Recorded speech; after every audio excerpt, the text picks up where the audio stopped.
Assalamualaikum warahmatullahi wabarakatuh. Selamat sore Bapak Ibu. Melanjutkan yang materi berikutnya, yaitu tentang penghitungan tenaga keperawatan. Nah, untuk materi ini saya buatkan videonya saja karena eh, untuk penghitungan tenaga ini Bapak Ibu butuh coret-coretan, butuh mendengarkan, butuh konsentrasi gitu barangkali. Kalau yang tadi bareng Zoom dengan materi yang lain barangkali lagi sibuk atau gimana gitu ya. Terus ditambah kalau saya pakai video kan ada yang ketinggalan gitu bisa diputar ulang. Gitu. Nanti kalau misal ada yang belum jelas, ada pertanyaan, Bapak Ibu bisa sampaikan ke saya ke WA pribadi atau mau ke grup boleh atau mau ke komentar di YouTube-nya juga boleh, nggak apa-apa. Nanti biar sekalian saya baca dan dijawab gitu ya. Saya share screen dulu materinya.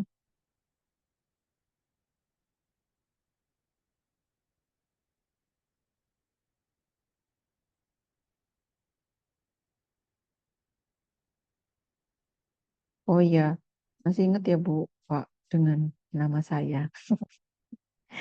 Saya Ika Stianingrum. Untuk pertemuan pertama dengan saya, stase mata kuliah manajemen keperawatan. Nah, yang seperti tadi sudah saya sampaikan bahwa kita akan membahas tentang konsep analisis kebutuhan tenaga dan beban kerja keperawatan. Lebih tepatnya ke penghitungan tenaga keperawatan. Sebagai pendahuluan, kita menyadari bahwa dalam pelayanan kesehatan itu perawat adalah salah satu tenaga kesehatan yang punya peran besar gitu ya. Dan jumlah dari tenaga kesehatan itu 60 sampai 70% itu juga adalah tenaga keperawatan gitu dari jumlahnya. Karena kita mengawasi pasien selama 24 jam harus bergantian gitu. Dengan perbandingan jumlah pasien berapa, jumlah perawat berapa gitu ya, maka jumlah kita memang yang terbesar. Kalau dokter itu kan kayak dokter bisa merawat di atau bisa ketemu pasien di beberapa rumah sakit gitu, bisa banyak satu dokter. Tapi kalau kita jumlahnya aja jumlahnya yang banyak, tapi pasiennya karena kita mengawasi pasien selama 24 jam itu. Nah, harapannya agar pelayanan kesehatan yang kita berikan itu bisa berkualitas gitu. Nah, bagaimana caranya biar bisa berkualitas? Maka beban kerjanya pun harus diperhitungkan dengan baik. Nah, beban kerja ini identik dengan eh, seberapa banyak sih kebutuhan tenaga keperawatan, baik secara jumlah maupun secara kualitas gitu. Karena kan kita ada tingkat pendidikan yang berbeda ya. Ada yang D3, ada yang S1 gitu. Nah, masing-masing punya kelebihannya sendiri-sendiri gitu. Maka perlu diperhitungkan juga nih, kita butuh yang nurse-nya berapa, kita butuh yang D3-nya berapa, itu juga harus dihitung dan diamati. Analisa situasi tenaga keperawatan di rumah sakit pada dasarnya untuk semua metode ataupun formula yang dikembangkan untuk menghitung tenaga keperawatan itu bersumber atau berakar dari beban kerja dan personal yang bersangkutan. Jadi berdasarkan pada beban kerja dan kualitas dari tenaga keperawatan itu sendiri. Analisa kebutuhan keperawatan itu harus direncanakan dengan baik agar tidak dilakukan berulang-ulang. Karena kalau dilakukan berulang-ulang membutuhkan waktu, biaya, dan tenaga yang lebih juga sehingga bisa dianggap tidak efisien dan tidak efektif. Kayak misalnya gini, kalau kita sudah memprediksi kita butuh tenaga keperawatannya 5 nih yang dibutuhkan. Kemudian kita lakukan rekrutmen lagi. Rekrutmen seleksi itu kan proses yang lumayan panjang, melibatkan banyak orang, membutuhkan banyak waktu ya. Dan ternyata setelah dapat 5, kurang nih, ternyata kurang 3 lagi. Kalau kita mau mengulang rekrutmen kembali, maka banyak tenaga yang dibuang, banyak waktu yang terbuang juga. Sehingga eh, buatlah pekerjaan itu seefektif dan seefisien mungkin dengan cara menghitung dan mengamati pola tren pasiennya seperti apa, sehingga jumlah tenaga keperawatan yang dibutuhkan itu memang mendekati atau mendekati yang benar-benar dibutuhkan atau tidak berubah-ubah, tidak cepat berubah gitu. Jadi rekrutmennya juga nggak usah sering-sering gitu ya. Beberapa situasi yang dipertimbangkan saat analisa ketenagaan. Yang pertama adalah mungkin perluasan rumah sakit yang berdampak pada penambahan atau beban kapasitas tempat tidur, ya sehingga ada rasio kebutuhan tenaganya berubah, kayak rumah sakit Mitra Siaga nih ke cabang, ada pengembangan gitu ya, maka itu harus dilihat berapa tenaga keperawatan yang dibutuhkan, baik yang di Tegal maupun yang di cabangnya, atau mungkin yang di RSI Singkil dengan mau perluasan wilayah gitu ya, itu eh, kamarnya ditambah, terus nanti jumlah bednya ditambah, itu juga akan berubah rasio kebutuhan tenaga keperawatan. Kemudian adanya berbagai perubahan jenis pelayanan pada fasilitas rumah sakit yang akan berdampak pada peningkatan BOR yang pada akhirnya perlu analisa situasi dan kebutuhan tenaga.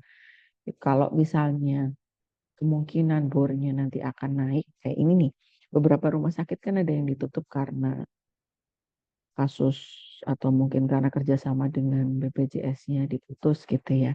Nah, di satu sisi di rumah sakit tersebut mungkin ada penurunan nih, penurunan jumlah pasien, tapi itu berimplikasi pada rumah sakit lain yang jumlah pasiennya akan bertambah karena mantan pasien rumah sakit yang tadi putus hubungan itu akan pindah ke sana nih gitu. Nah, itu harus dihitung nih sehingga jumlah kebutuhan tenaganya nanti tercukupi, gak keteteran. Jadi pelayanannya pun akan berkualitas.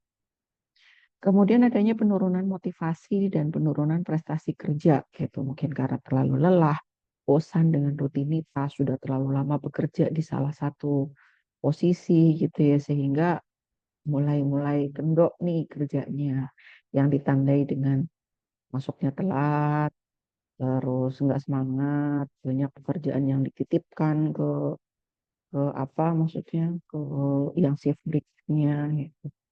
Kemudian adanya keluhan klien tentang pelayanan yang diterima gitu, tentang kepuasan. Kita kan ada di rumah sakit ada survei kepuasan ya, survei kepuasan baik secara fasilitas maupun dari perawat sendiri gitu. Nah, itu dianalisa. Yang tidak memuaskan apakah langsung dipecat? Enggak sih, kita kaji dulu apa faktor penyebabnya, terus barangkali itu pengaruh atau disebabkan karena posisi yang tidak dia inginkan gitu. Jadi dia itu sebenarnya pengen atau punya punya kompetensi atau menyukai sesuatu yang berhubungan dengan hemodialisa, tapi kemudian dia ditempatkan di ruang anak karena kebetulan saat saat seleksi dan rekrutmen itu yang butuh itu ruang anak misalnya. Itu kan jiwanya memberontak sehingga ada penurunan kualitas gitu karena gaya bahasa kita dengan pasien terminal, pasien HD itu akan berbeda dengan gaya bahasa kita ketika bicara dengan pasien anak ya Bapak Ibu ya. Kemudian beberapa metode yang menetapkan kebutuhan tenaga keperawatan di rumah sakit ada rumus-rumusnya ya, ada metodenya. Ada metode rasio, Gillis, Demand, metode NEAT, dan metode Debkes. Ini yang akan kita bahas hari ini. Ada satu lagi metode Swansburg. Tapi kalau metode Swansburg kurang lebihnya hampir sama dengan metode Gillis dan Debkes gitu. Jadi bisa dilewati saja.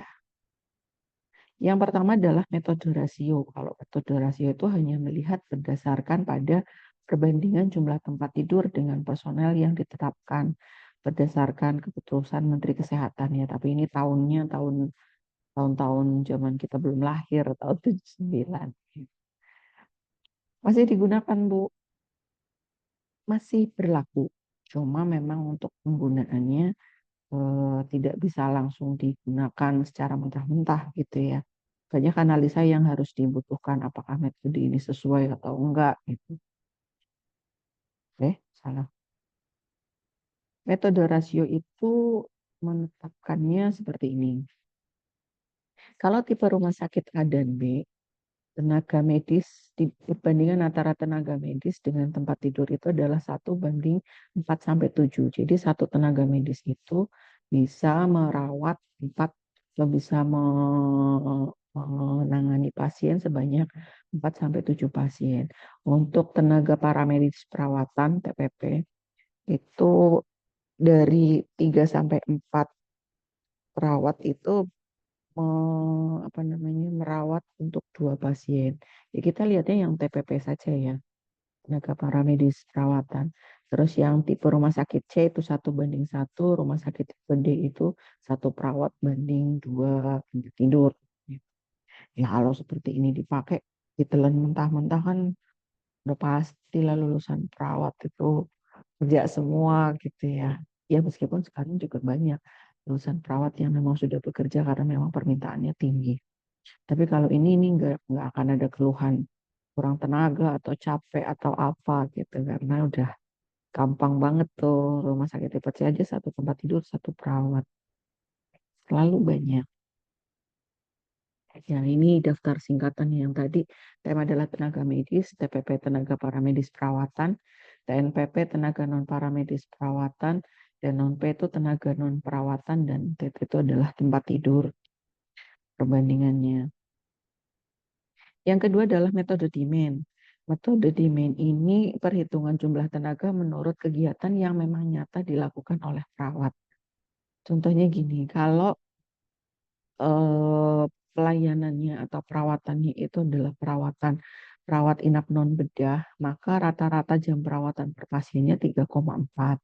Kalau dia jenis pelayanan atau jenis perawatannya itu bedah, itu berarti 3,5. Nanti campuran bedah dan non bedah yang dirawat inap ya, itu 3,5.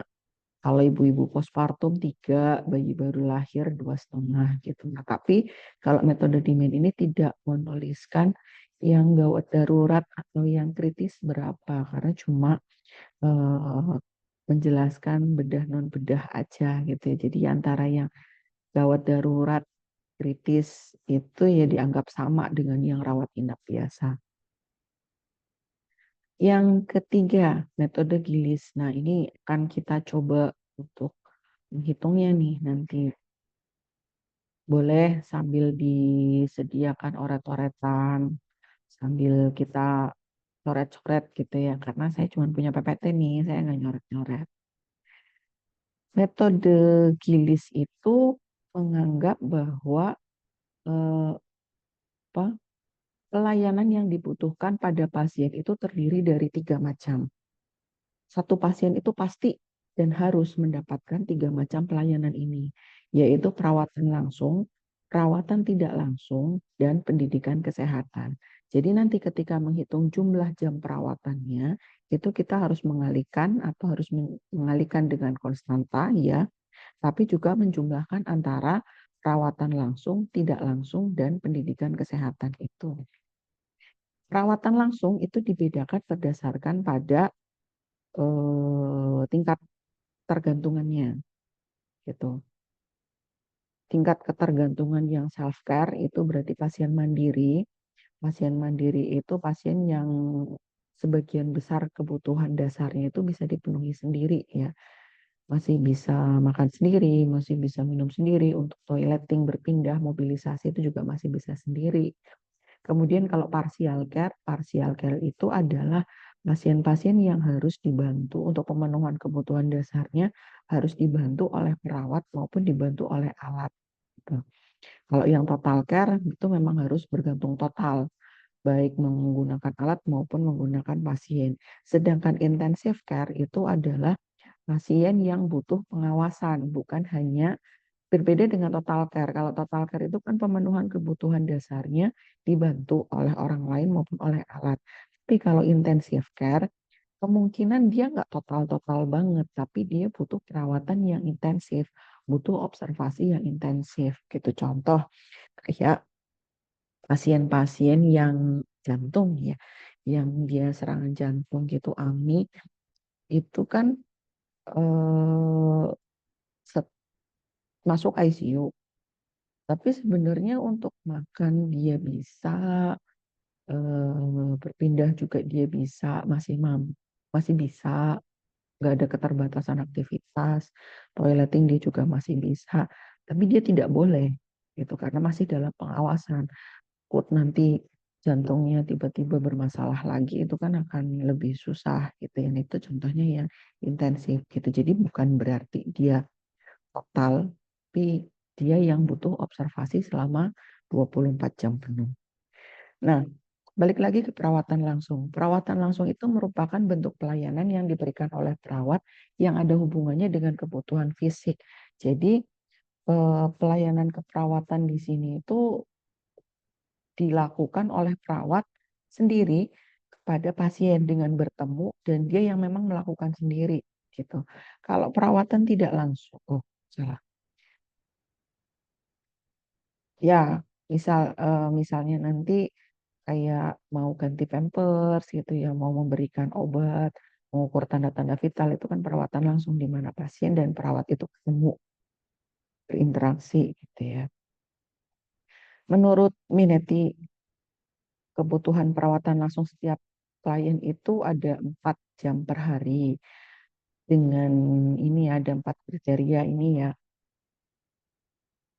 Kalau yang self care itu, yang mandiri itu kurang lebih rata-rata konstantanya yaitu 1 jam per hari. Jadi nanti jumlah pasien yang self care berapa itu dikalikan konstanta ini. Yang self care itu perawatan langsungnya 1 jam, yang partial care itu konstantanya 3 jam, yang total care itu 4 sampai 6 jam. Tapi nanti kita kalau ngitung kita pakainya yang banyak aja yang 6 jam gitu ya. Biar apa Bu? Biar hasilnya banyak. Yang 6 jam aja. Mau pakai 4 boleh, tapi kita sepakati aja di awal bahwa kita nanti ngitungnya pakai yang 6. Terus untuk yang intensive care itu dibutuhkan 8 jam. Nah, nanti jumlah pasiennya dikalikan ini lalu dijumlahkan. Kemudian perawatan tidak langsung. Perawatan tidak langsung itu meliputi kegiatan yang membuat rencana perawatan, menyiapkan dan memasang alat, konsultasi tim. Jadi kegiatan perawat untuk merawat pasien, tapi tidak ada interaksi antara pasien dan perawat. Gitu. Kayak dokumentasi keperawatan kita ngasih nih. Maksudku kan memang harus mengkajian di depan pasien. Tapi kan nulisnya nggak usah di depan pasien juga kali ya. Nyiapin alat, terus kolaborasi, konsultasi, telepon dokter kan juga harus di depan pasien juga. Itu. Jadi itu yang disebut perawatan tidak langsung. Ada dua pendapat, dua lah dua pendapat. Ada yang menyebutkan jumlah perawatan tidak langsung itu 38 menit, ada yang menyebutkannya 60 menit. 60 menit itu berarti 1 jam ya. Jadi nanti menggunakan satuannya juga sama. Jangan ini dikali 60, yang itu dikali 1 jam gitu. Enggak. Tapi 60 menit itu isinya 1 jam. Kemudian ada pendidikan kesehatan. Pendidikan kesehatan itu ya aktivitas atau pengobatan serta tidak lanjut pengobatan. Waktu yang dibutuhkan rata-rata atau konstantanya adalah 15 menit per hari per pasien. Nanti dikalikan 15. Nah, untuk rumus metode Gilis ini pakai rumus ini. A kali B kali C dibagi C min D kali E. Di mana A itu adalah rata-rata jumlah jam perawatan per klien per hari yang merupakan akumulasi atau rata-rata dari 3 perawatan tadi. Perawatan langsung, tidak langsung, dan pendidikan kesehatan. Jadi nanti kita kalikan jumlah pasien dengan perawatan langsung, terus nanti jumlah akhirnya berapa, ditambah dengan kalian jumlah pasien dengan perawatan tidak langsung, tadi kan kali 1 jam ya. Terus nanti ditambah dengan pendidikan kesehatan, jumlah pasien dikalikan 15 menit. 15 menit itu berarti 0,25 jam. Itu berapa? Ya, 15 menit seperempat kan? 0,25. Kemudian dikalikan B adalah rata-rata jumlah pasien per hari, C itu adalah jumlah hari per tahun, D hari libur masing-masing perawat. Nah, hari libur masing-masing perawat nanti kita sepakati jumlahnya berapa. Karena ada cuti, ada libur tahunan juga. Kemudian jumlah E adalah jumlah jam kerja masing-masing perawat. Nah, ini berkaitan dengan kebijakan rumah sakit, apakah eh, rumah sakit menganut sistem 7 hari kerja atau 6 hari kerja, 6 hari kerja atau 5 hari kerja, gitu. Perawat kan nggak kayak gitu, Bu. Iya, tapi itu diperhitungkan juga dalam penghitungan tenaga ini karena nanti berpengaruh pada hari libur, gitu ya.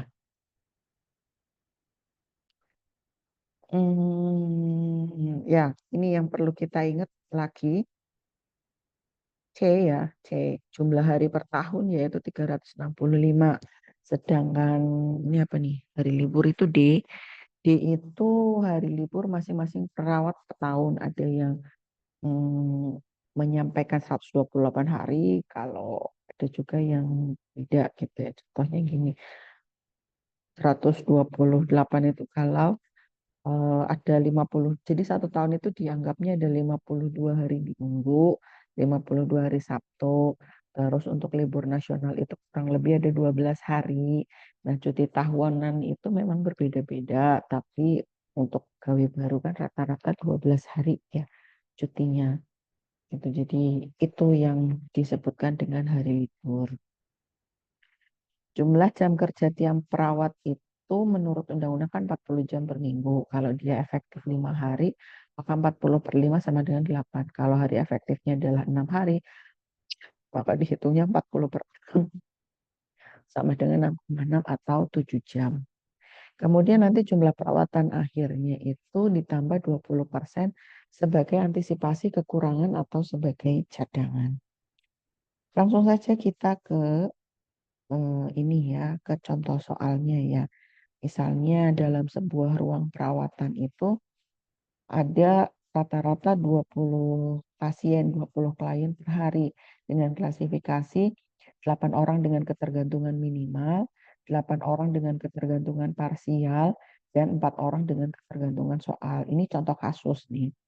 Kemudian jumlah jam kerja tiap perawat itu 6 hari, sehingga nanti jam kerja perharinya adalah 7 jam. Kemudian jumlah hari libur kita tetapkan aja antara 75 sampai 76. Dengan klasifikasi karena kerjanya 6 hari ya, berarti kita ada 52 hari minggu, ditambah 12 cuti, dan ditambah 12 libur nasional. Gitu tuh hasilnya adalah 76. Kita masukkan ke rumus. Yang pertama harus kita hitung adalah jumlah jam perawatan langsungnya dulu. Kita lihat di konstanta yang ini. Tadi jumlah pasien yang self care itu ada 8. Maka 8 dikalikan 1. Jumlah pasien yang parsialnya itu ada 8. Sehingga nanti 8 dikalikan 3 sama dengan 8. 8 sama dengan 24. Terus nanti yang total care itu ada 4. 4 orang. Jika kita kalikan 6. Tadi kan saya bilang pakai yang 6 aja biar banyak. Nggak begitu beda sih, tapi lumayan lah. 6 sama dengan 24. Gitu. Di jumlah 8 kali 1 yang minimal care ada 8. 8 kali 3 24. 4 kali 6 24 sehingga jumlahnya adalah 56. Terus kita hitung yang perawatan tidak langsung. Perawatan tidak langsung itu isinya adalah tidak membedakan tingkat ketergantungan, pokoknya dipukul rata 60 menit. Nah, jumlah pasiennya berapa tadi? Kan ada 20, rata-rata pasien perharinya ada 20.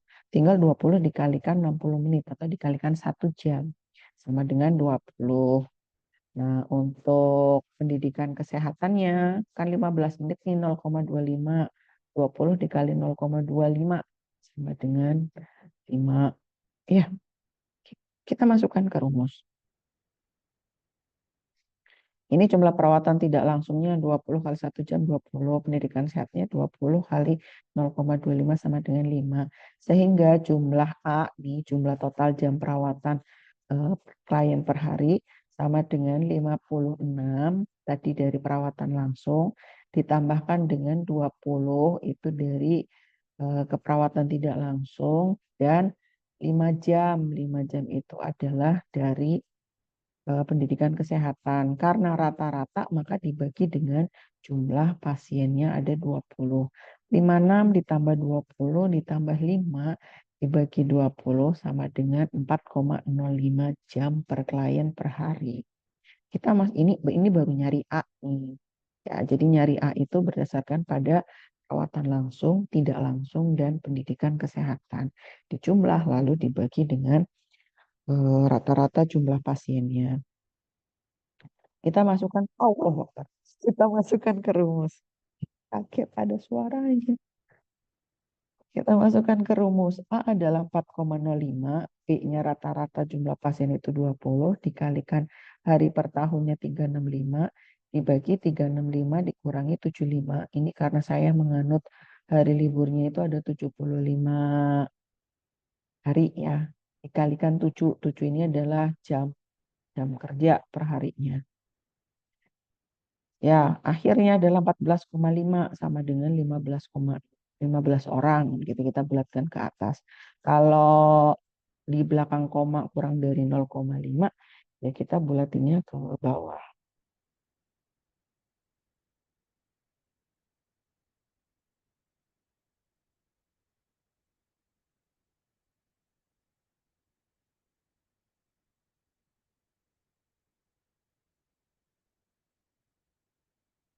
Terus tadi ada cadangan 20%, sehingga kita hitung cadangannya 20% dikalikan 15 sama dengan 3. Maka jumlahnya adalah jumlah total tenaga yang dibutuhkan secara keseluruhan 15 ditambah 3 sama dengan 18 orang per harinya untuk ruangan tersebut dengan rata-rata pasien jumlah pasien 18 ya.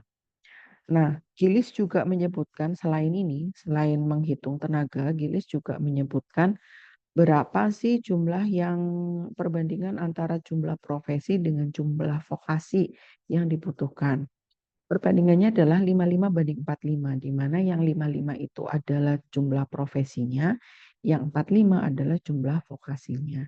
Kalau dihitung 55% kali 18 ya 10, 45%-nya dari 18, 8 gitu. Sehingga yang dibutuhkan eh, tingkat pendidikan keperawatannya ruangan ini ada 10 orang nurse dan 8 orang vokasi yang di tiga. Itu yang pertama. Itu yang pertama. Itu rumus yang ketiga, rumusnya Gilis. Aduh, baru satu rumus udah pusing ya, Bu, Pak. Mengantuk. Nggak apa-apa, untungnya cuma video. Jadi, pause sampai sini nggak apa-apa, nanti dilanjut lagi. Ya, rumus-rumus berikutnya. Mari kita tetap semangat. Batuk. Lanjut yang keempat. Yang keempat itu adalah metode NIT atau metode Douglas. Metode NIT atau metode Douglas ini juga salah satu metode penghitungan kebutuhan tenaga keperawatan yang berdasarkan atau melihat dari tingkat ketergantungan pasien. Tapi kalau ini dibaginya jadi tiga, self care, parsial, sama total care, gitu ya.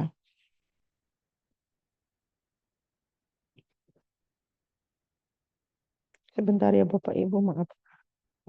Tadi untuk penjelasannya sama aja yang self care, total care dan partial care masih sama aja sih kayak yang tadi.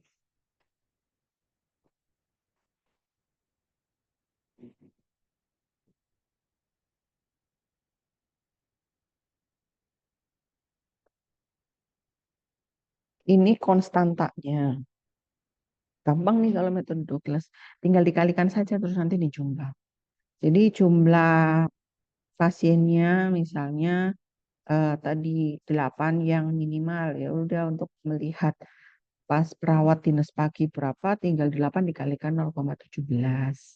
Parsialnya 8 juga, 8 kali 0,27. Totalnya 4 orang di contoh soal yang tadi. Tinggal 4 dikalikan 0,36. Terus nanti hasilnya berapa? Itu tinggal dijumlahkan gitu. Nah, metode Douglas ini kelebihannya adalah dia menghitung tenaga keperawatannya bisa detail sampai ke tiap shift. Dia butuh dinas pagi berapa, dinas siang berapa, dinas malam berapa, itu dia bisa bisa melihat itu. Kalau tadi Gilis itu kan enggak. Gilis itu spesialnya cuma bisa melihat perbandingan antara yang vokasi dengan yang profesi. Tapi kalau yang metode Douglas bisa detail sampai per shift-nya dia butuh berapa. Untuk penetapan tingkat ketergantungan itu harus dilakukan di waktu yang sama dan oleh orang yang sama sehingga dia benar-benar punya kriteria penilaian yang sama. Tahu kondisi pasien sebelum dan saat ini itu perbedaannya di mana. Sehingga mungkin ada perbedaan apa namanya? Perbedaan keputusan ya, perbedaan putusan. Ini orang jadinya parsial atau total nih atau parsial atau sudah minimal itu mungkin perbedaannya akan tipis. Tapi kalau satu orang yang menilai maka dia bisa menilai secara lebih objektif lagi. Gitu. Kalau ada lebih dari satu kriteria itu bisa dianggap sebagai kriteria yang di atasnya, kriteria yang lebih berat. Contoh total, contoh total. Contoh yang ini nih, apa namanya? Yang metode Douglas. Ruang rawat dengan 20 orang pasien, di mana 4 orang dengan tingkat ketergantungan minimal, 10 dengan tingkat ketergantungan parsial, dan 6 orang dengan tingkat ketergantungan total. Berapa ininya? Berapa jumlah perawat pada tiap shift, dan berapa jumlah total perawat dalam satu hari. Ya, saya minta Bapak Ibu bawa coret-coretan, saya sendiri nggak bawa coret-coretan nih. Ada kuncinya nggak ada sih kayaknya di belakang. Jadi gini, nanti kita masukkan dalam konstanta. Saya edit dulu PPT-nya biar konstantanya juga ditampilkan di sini ya.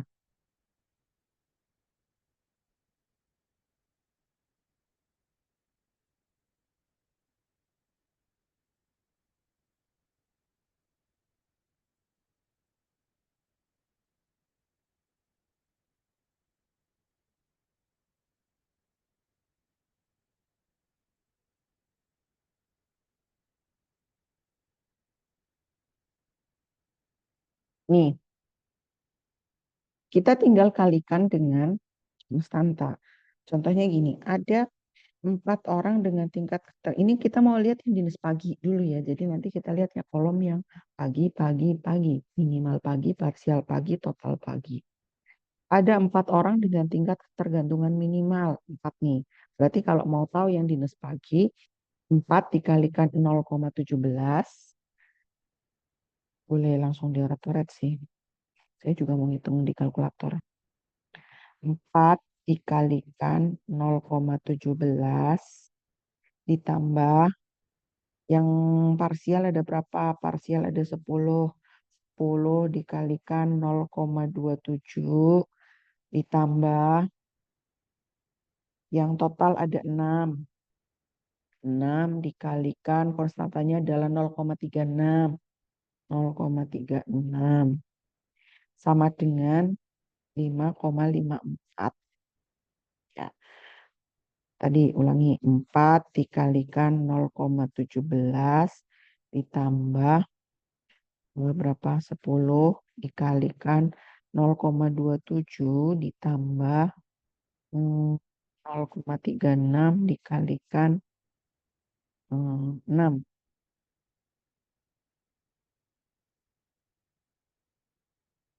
Nggak kelihatan ya. Nih, kelihatan nggak? Ya, 4 kali 0,17 dan seterusnya sama dengan 5,54. 5,54 itu bisa dibulatkan ke atas menjadi 6. Jadi yang dibutuhkan untuk dinas pagi ada 6 orang. Sekarang kita hitung yang dinas siang. Dinas siang itu yang apa namanya? Yang minimal care konstantanya 0,14. 0,14. Yang dinas siang parsial 0,15. Yang dinas siang total 0,3 sama dengan mana? Nih, 3,86 H H 3,86. 3,86 itu kita bulatkan menjadi 4. Tadi dinas pagi butuhnya 6. dinas siang butuhnya 4. Maka sekarang yang dinas malam. Dinas malam itu 0,10, 4 dikalikan 0,10, terus 10 dikalikan 0,07, sama yang 0,2 kalikan 6. Nih, hasilnya adalah, hasilnya adalah 2,3. Jadi yang dinas malam sebenarnya cukup 2 orang saja. Dinas pagi 6 orang, dinas siang 4 orang, dinas malamnya 2 orang. Butuh gelemen dinas malam cuma 2 orang. Ya itu kan berdasarkan penghitungan. Kalau kenyataannya mau dibuat 3 orang, ya itu kebijakan rumah sakit. Gitu. Tapi kalau berdasarkan penghitungan, itu segitu. Sehingga berapa nih jumlah total perawat dalam satu hari itu? 6 ditambah 4 ditambah 2, 12. Tapi Douglas tidak memilah berapa yang profesi, berapa yang vokasi. Belum memilah juga 6 itu sudah dengan kepala ruang atau belum. Gitu. Dan tidak mengatur cadangan juga. Cuma keuntungannya adalah bisa melihat harian. Nah kalau bisa lihat harian fungsinya buat apa Bu? Buat ini, buat bertahan. Jadi sering kan ada kejadian begini nih.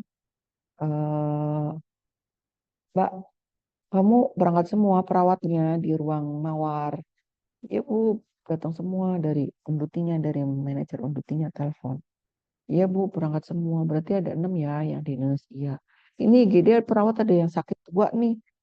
Minta satu dong diperbantukan ke IGD. Nah, kalau ternyata ruangan kita sendiri sedang repot, ruang mawar sendiri sedang repot, bisa tuh bertahan dengan rumus Douglas.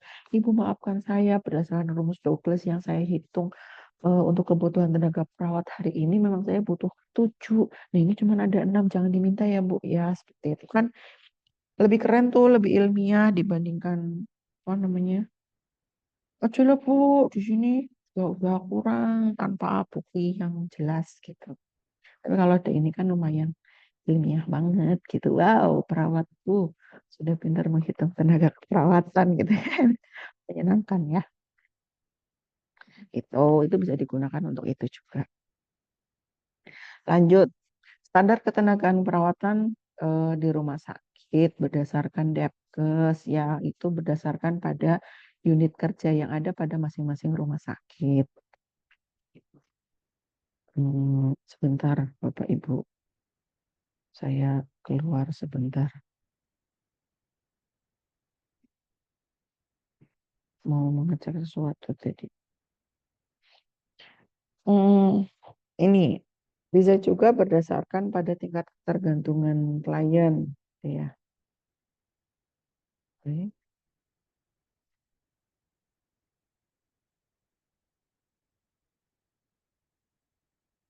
Ada dua, pakai yang ruangan atau berdasarkan pada tingkat ketergantungan. Itu Depkes membaginya dua. Salah satu saja, bergantung tipe rumah sakitnya seperti apa. Kalau memang ruangannya sudah dipilah-pilah, ya silakan pakai yang ruangan. Tapi kalau rumah sakitnya pakai ruangan yang campur, mau penyakit dalam, mau penyakit bedah itu dicampur jadi satu bangsal gitu ya, pakainya yang tingkat ketergantungan. Gue emang masih ada rumah sakit yang campur-campur, masih aja. Kalau yang tipe-tipe D gitu kan, ini masih campur. Tipe C, tipe D. Tipe C emang enggak deh. Ini konstantanya. Ini adalah konstanta atau ketetapannya. Kalau ruangan atau jenis penyakitnya adalah penyakit dalam, rata-rata jam perawatan per klien per harinya 3,5, bedah 4, gawat 10, anak 4,5, dan kebidanan 2,5. Kalau yang berdasarkan pada tingkat ketergantungan, minimal itu 2, sedang 3,08, dan agak berat itu 4,15, agak beratnya 6,16. Penghitungannya, jumlah tenaga keperawatan yang dibutuhkan itu yang pertama adalah jumlah jam perawatan ruangan per hari dibagi jam efektif perawat. Untuk penghitungan jumlah tenaga tersebut harus ditambah dengan faktor koreksi yang isinya adalah lost day dan non-nursing job. Terus nanti hasil akhirnya tenaga yang tersedia ditambahkan dengan faktor koreksinya berapa. Langsung saja ke contoh. Hmm, yang biru itu adalah konstantanya. Yang ungu rata-rata pasien per hari itu adalah kasusnya. Hasil hitung-hitungannya kolom yang warna oranye ya. Jadi contoh di sebuah rumah sakit, sebuah rumah sakit kecil nih. Pasiennya cuma ada segini. Di sebuah rumah sakit itu ada klasifikasi pasien penyakit dalamnya 17, bedah 20, gawat darurat 15, anak 10, dan kebidanan 5. Kita kalikan nih dengan konstantanya berapa.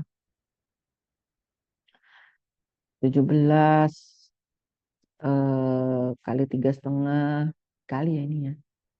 20 dikali 4, 15 dikali 10, 10 kali 4,5, 5 kali 2,5, itu hasil hitungannya ada di kolom warna orange ini. Kemudian ini dijumlahkan 59,5, 80, 150, 45, dan 12,5 itu dijumlahkan hasilnya adalah 347. 347 kemudian dihitung dibagi menjadi 7, dibagi 7. 7 ini adalah jam jam kerja per harinya itu loh yang tadi kita menganut melalui undang-undang kan 40 jam per minggu dibagi 6 itu 6,6 atau kita bulatkan jadi 7 gitu. Jadi rata-rata kita kerja dalam satu hari itu kan 7 jam. Dibagi itu 347 dibagi 7 sama dengan 49,57. Nggak ada orang 0,5 tuh nggak ada kita bulatkan ke atas. Karena sudah di atas 0,5. Jadi 50. 50 adalah jumlah tenaga yang dibutuhkan. Nah, lalu kita hitung faktor koreksinya. Faktor koreksi yang pertama adalah lost day. Lost day itu artinya hari-hari yang hilang. Kenapa bisa hilang? Ya, tanggal merah, putih, gitu kan. Nah, kali ini saya pakai rumus, eh, pakai ini ya, pakai konstanta hari liburnya itu adalah 76. 76 dibagi jumlah hari dalam satu tahun itu ada 365 dikurangi 76. Kenapa Bu? Karena yang bawah itu jumlah hari efektif, artinya jumlah hari kita kerja. Kita kerjanya kan selain tanggal merah. Satu tahun itu ada 365 dikurangi tanggal merahnya 76. Ya, jadi 76 per 365 kau kurangi 76. Hitung dulu yang dalam kurung. Kemudian dikalikan jumlah perawat hasilnya adalah 13,14. Yang kedua, kita harus menghitung non-nursing job. Apa itu non-nursing job? Non-nursing job itu adalah pekerjaan yang dilakukan oleh perawat yang sebenarnya itu bukan pekerjaan perawat. Contoh,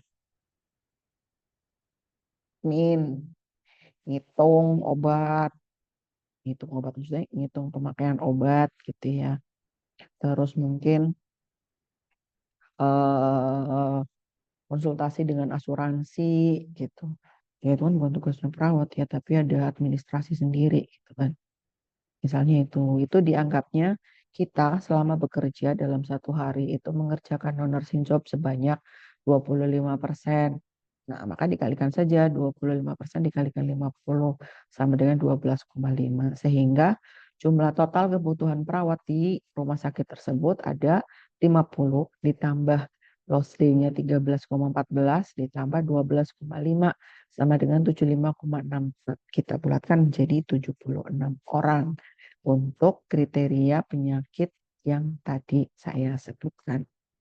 Nah, tadi di awal saya juga menyebutkan bahwa Depkes ini punya dua metode penghitungan, bisa menggunakan peruangan atau jenis penyakit yang ini saya contohkan, bisa juga menggunakan askep minimal, askep parsial gitu kan ya berdasarkan tingkat ketergantungan. Cara menghitungnya sama. Nanti tinggal bedakan pengklasifikasian dan konstanta jamnya saja. Tapi langkah-langkahnya masih sama seperti ini.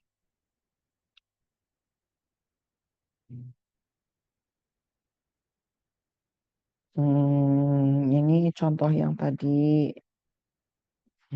Gilis.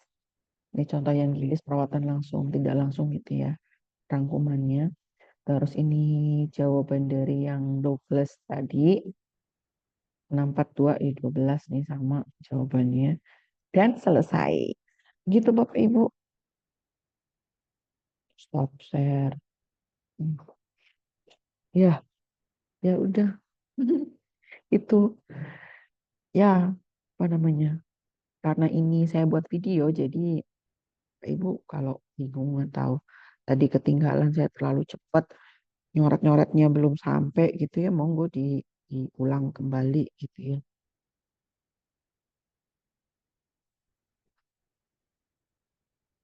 Monggo diulang kembali sehingga bisa diikuti cara penghitungannya. Karena memang beberapa kali keluar di soal UKOM. Tapi nggak rumit, nggak pakai yang Gilis atau Depkes yang sering keluar itu yang metode Douglas. Ya bukan berarti nggak boleh dipelajari semua ya, semuanya juga tetap dipelajari karena Bapak Ibu itu kan nantinya siapa tahu jadi kepala ruang itu kan harus menghitung, harus pinter. Apalagi ini satu, gitu ya. Itu saja yang bisa saya sampaikan. Terima kasih atas perhatiannya. Barangkali ada pertanyaan, silakan tuliskan di komentar saja. Saya akhiri. Assalamualaikum warahmatullahi wabarakatuh.